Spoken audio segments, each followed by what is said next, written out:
Introduction to System Verilog Assertions and Functional Coverage course.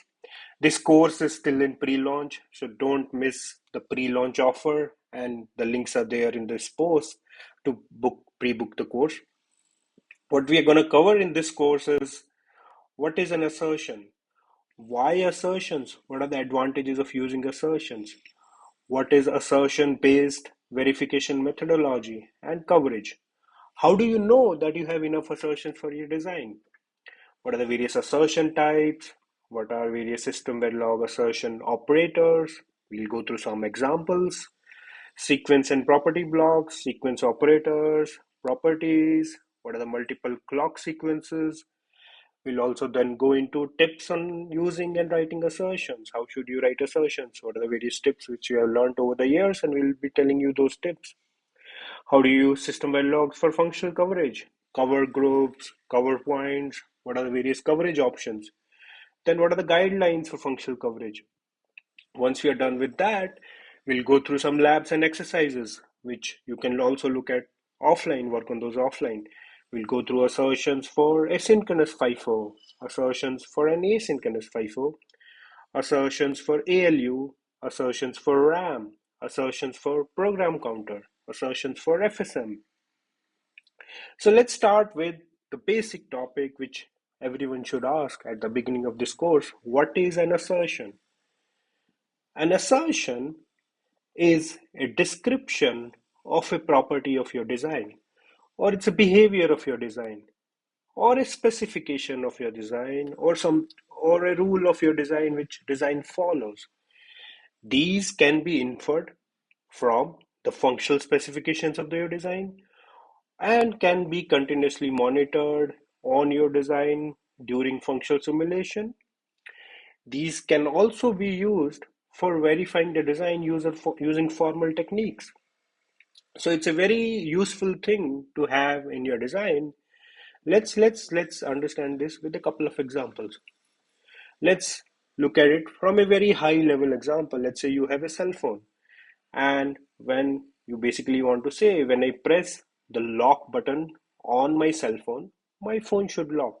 So this is a property of your design. This is a rule which your design should follow, and that is an assertion on your design. Let's come closer to a real environment or a real example which you will be typically be writing in your design. For example, there is a rule on your design that grant, which is a signal on your design, should follow 2 cycles after which reset is asserted.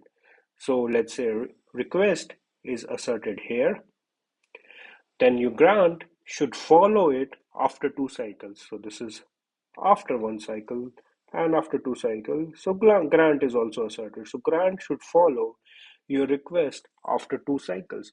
This is a rule in your design. This is an assertion on your design. And this is what your design should follow. So it can come from functional specifications, from other rules on your design.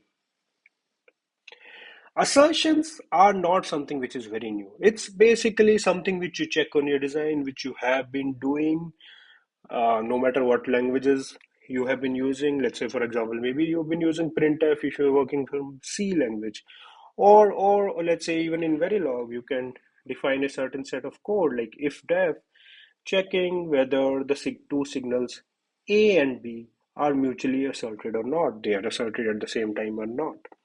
So this is something which is not new, just that now system Verilog assertions provide a more formal ways of writing it using system Verilog. And you get additional benefits and advantages out of it when you write it in system Verilog language, and which we are going to go into a much more detail as we go in the later chapters of this course. So assertions are not something new, just that system Verilog provides a much better and a formal way of writing your properties of your design, and you get a lot of advantages and benefits out of it, which we're going to cover a little bit later in this course. Now, before we go and end this video, let's ask ourselves if a basic question. This is a question you should ask yourself, and maybe answer this in the comments below. Which is not valid out of this option, which is not valid for an assertion? Assertion is used to check design intent, is it valid or not? Assertion is a set of rules to check design specification, is it valid or not? Or assertion is a way to judge the quality of your stimulus. Out of which of these options, which is not the correct one? Let me know in the comments below. Thank you.